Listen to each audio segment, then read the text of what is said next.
스파이더맨 4대 홍보 캠페인이 본격적으로 시동을 걸었습니다. 새로운 스틸컷들이 공개되었고 톰 홀랜드는 장편 인터뷰를 진행했죠. 물론 앞으로 몇 분 동안 이 모든 소식들을 저희가 싹 다 정리해 드릴 겁니다. 그리고 퍼니셔 프리미어와 디즈니 어프론트바 이야기도 빼놓을 수야 없겠죠. 다우니 주니어, 톰 히들스턴, 폴 베타니가 참석해서 마블의 미래를 발표한 바로 그 프레젠테이션 말이에요. 친구들 댓글로 퍼니셔 스페셜 에피소드에 대한 좋아요와 평가 잊지 마세요. 저희는 광고주들을 위한 디즈니의 연례 행사인 어프론트 소식부터 시작하겠습니다. 비전 시리즈를 소개하기 위해 로버트 다우니 주니어가 그 자리에 깜짝 등장했습니다. 아마도 이 시리즈가 둠스데이와 관련이 있다거나 디즈니가 엄청난 기대를 걸고 있다는 의미는 아닐 겁니다. 오히려 디즈니의 상황이 너무 안 좋아서 로버트가 다시 마블 시네마틱 유니버스의 얼굴이라는 걸 광고주들에게 보여주려고 돈다발을 안겨준 것 같아 보이네요. 이건 성공적인 시절을 떠올리게 하죠. 어쨌든 다우니는 전체 예고편을 보여줬지만 당연히 온라인에는 공개되지 않았습니다. 스틸컷 한 장과 관객들의 묘사만 있을 뿐이죠. 영상에서 폴 베타니는 인간 형태로 비전의 기억을 되짚어 봅니다. 마치 영화가 그가 울트론의 감정을 다시 느끼도록 돕는 것 같았죠. 그런데 울트론 역시 인간 형태로 제임스 스페이더가 다시 연기하며 영상이 암시하듯 아마도 동시에 빌런이 될 것 같습니다. 또한 비전과 스칼렛 위치의 다 자란 아들 토미 역을 맡을 로리 몰리카도 등장합니다. 그리고 폴 베타니의 말에 따르면 장면의 상당 부분이 비전의 머릿속에서 일어날 것이라고 합니다. 솔직히 말해서 마블은 그냥 그래픽 비용을 아끼려고 비전과 울트론을 그리는 대신 시리즈의 일부 사건을 비전의 머릿속에 집어넣기로 한 것 같습니다. 베타니가 말했듯이 안드로이드인 비전은 끊임없이 자신의 머릿속에 인공지능을 만들고 복제해왔습니다. 화이트 비전은 바로 그들과 상대하게 될 겁니다. 베타니는 그의 머릿속에 있는 인공지능 중에 울트론도 있다고 확인해 주었습니다.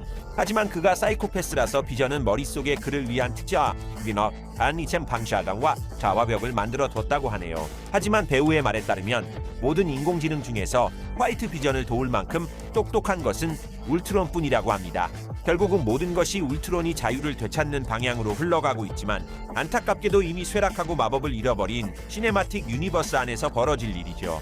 그럼에도 불구하고 엄밀히 말해 이 시리즈는 완다비전의 속편인데 완다비전은 결말에도 불구하고 유니버스 역사상 최고의 작품 중 하나입니다. 그리고 예고편만 봐도 광기와 현실의 경계가 흐려지는 분위기를 재현하려는 것이 보입니다. 비전의 머릿속에서는 울트론 외에도 리디스 프라이데이 등 시네마틱 유니버스에 등장했던 모든 인공지능들을 볼 수 있을 겁니다. 지난 몇 년간 마블이 내놓은 작품들을 잊어버린다면 솔직히 흥미롭게 들리지 않나요? 그리고 다우니 주니어가 발표했듯이 이 시리즈는 10월 14일에 디즈니 플러스에 공개될 예정입니다. 스칼렛 위치의 컴백을 정말 기대하고 있으며 엘리자베스 올슨이 이 시리즈를 위한 촬영을 마쳤기를 바랍니다. 둠스데이를 위해서도요. 왜냐하면 우리는 스크린에서 엄마를 너무 오래 기다렸거든요. 전시회의 다른 소식으로는 로버트 다우니 주니어가 스튜디오의 가장 중요한 자산은 팬들이며 앞으로의 프로젝트는 그들을 위해 만드는 것이라고 말했습니다. 그리고 톰 히들스턴이 그에게 뜬금없이 3천만큼 사랑해라고 말했습니다. 물론 인터넷의 모든 사람들은 이것을 다음 영화에서 닥터 둠의 손에 로키가 살해당하는 단서로 받아들였습니다. 이런 장면은 유출된 둠스데이 시나리오에도 등장하니 두고 보면 알겠죠. 이제 스파이더맨으로 넘어가 봅시다. 마블은 특수 효과에 초점을 맞춘 짧은 티저를 공개했습니다. 구체적으로 말하자면 영화의 대부분의 효과가 실제 효과이며 그래픽은 최소한으로 사용되었다는 점입니다. 이것은 눈 오는 날씨에 누군가에게 두들겨 맞는 모자를 쓴 스파이디의 멋지고 아늑한 장면에서 잘 드러납니다. 하지만 이 장면이 인터넷에서 논란을 일으킨 것은 스타일 때문이 아니라 새로운 시작의 시간적 배경이 언제인지 때문입니다. 눈은 겨울을 의미하고 노웨이 홈도 바로 겨울에 끝났죠. 하지만 유출된 시나리오에 따르면 새로운 시작은 9달 후에 시작될 예정이었습니다. 즉 눈이 없는 여름이나 가을이죠. 그리고 나서는 4년의 시간, 점프가 우리를 기다리고 있습니다. 거의 확실하게 예고편의 이 눈 오는 장면은 피터가 그 4년 동안 어떻게 살았는지를 보여주는 플래시백 몽타주의 한 순간일 겁니다. 하지만 요점은 어떻게 보든 모든 시간 점프를 고려하면 시간적으로 새로운 시작이 썬더볼츠의 쿠키 영상 장면에 더 가깝게 전개된다는 것입니다. 그 장면은 썬더볼츠의 주요 사건 이후 14달이 지난 시점입니다. 그리고 여러분이 복잡한 마블 타임라인에서 계산하느라 고생하지 않도록 본론으로 넘어가겠습니다. 모든 것이 정말로 스파이더맨 넷의 주요 사건이 타임라인상 둠스데이와 매우 가깝다는 것을 가리키고 있습니다. 이것은 중요한 점인데 혹시 잊으신 분들을 위해 말씀드리자면 원래 둠스데이는 새로운 시작 이전인 26년 5월에 개봉될 예정이었습니다.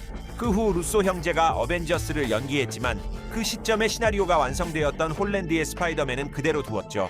그리고 더 많은 장면과 정보가 나올수록 새로운 시작은 타임라인상 둠스데이와 관련이 있는 것처럼 보입니다.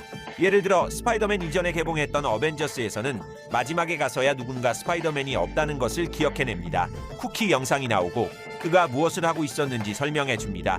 심지어 네 번째 스파이더맨 영화가 원래 계획대로 둠스데이 이후에 전개된다는 이론도 있습니다. 물론 큰 발견을 기대해서는 안 되지만 쿠키 영상을 건너뛰는 것은 절대 금물입니다. 역사상 가장 멋진 장면 중 하나가 될 수도 있으니까요. 많은 사람들이 최근에 공개된 퍼니셔 스페셜 에피소드를 스파이더맨의 프롤로그로 여겼습니다. 엄밀히 말하면 그렇긴 하지만 직접적인 의미가 아니라 비유적인 의미에서입니다. 왜냐하면 퍼니셔 스페셜 에피소드는 프랭크 캐슬이 넷플릭스 시즌 2 마지막에 미치광이 살인매에서 스파이더맨 넷의 거의 고전적인 영웅으로 어떻게 변했는지를 설명하는 단순한 땜질용 이야기가 되었기 때문입니다. 요약하자면 그는 원치 않았고 가족을 그리워했지만 운명의 장난으로 자신의 딸을 닮은 어린 소녀를 구하고 아직 유용한 일을 할 수 있다는 것을 깨닫습니다. 이것이 짧은 스페셜 에피소드의 뒤에 20분 내용과 결말입니다. 그리고 처음 20분은 그냥 넷플릭스 시리즈를 보지 않은 사람들을 위한 프랭크 캐슬의 과거 요약입니다. 그 후 캐슬은 동네에 살아남은 갱들을 처리하고 스파이더맨 넷에 나올 클래식 코스튬을 입고 영웅 활동을 하러 떠납니다. 스파이더맨도 다른 어떤 언급도 없으며 이것이 마블의 큰 문제입니다. 슈퍼히어로로 가득해야 할 세상이 텅 비어 있습니다. 게다가 피터 파커는 킹핀이 슈퍼히어로들을 무더기로 잡아 고문하는 것에 전혀 신경 쓰지 않습니다. 물론 신경 쓰지 않는 것은 아니지만 우리는 영화의 한 대화 속 행간에서 그 사실을 알게 될 뿐입니다. 프로젝트들 간의 연결은 부족하고 연결을 만들기 위해 필요한 퍼니셔 스페셜 에피소드 같은 프로젝트들도 결국 고립된 단독 작품이 되어버립니다. 악순환의 연속이죠. 흐릿한 얼굴 장면은 물론 밈이 되었지만 퍼니셔의 그래픽과 연출은 사실 훌륭합니다. 데어데블보다 나은데 거기서는 촬영 감독이 캐릭터들보다 카메라와 더 많이 싸우는 것 같았죠. 값싼 편집도 없고 활기차고 멋져 보입니다. 하지만 가장 중요한 것은 존 번설이 여전히 마블이 전혀 발휘하지 못한 훌륭한 잠재력을 가지고 있다는 것을 상기시켜 준다는 점입니다. 증거가 있죠. 스피노프는 시작부터 데어데블보다 더 많은 조회수를 기록했습니다. 그리고 존 번설이 시사회 이후 캐릭터의 단독 영화를 보고 싶다고 말한 것도 괜한 말이 아닙니다. 만약 네 번째 스파이더맨 영화가 성공한다면 그런 가능성도 충분히 있을 수 있습니다. 이제 칠레에서 유출된 둠스데이의 새로운 아트에 대해 이야기해봅시다. 거기서 영화를 위한 캐릭터들의 새로운 모습을 볼 수 있습니다. 토르는 인피니티 워 시절의 자신과 완전히 똑같습니다. 앤서니 매키는 또 다른 새로운 코스튬을 입고 공식 캡틴 아메리카 직책을 맡고 있습니다. 댐슨 이드리스에 대한 모든 소문에도 불구하고 적어도 둠스데이에서는 확실히 슈리가 메인 블랙팬서로 남을 것입니다. 판타스틱 4는 새로운 재킷을 입고 있습니다.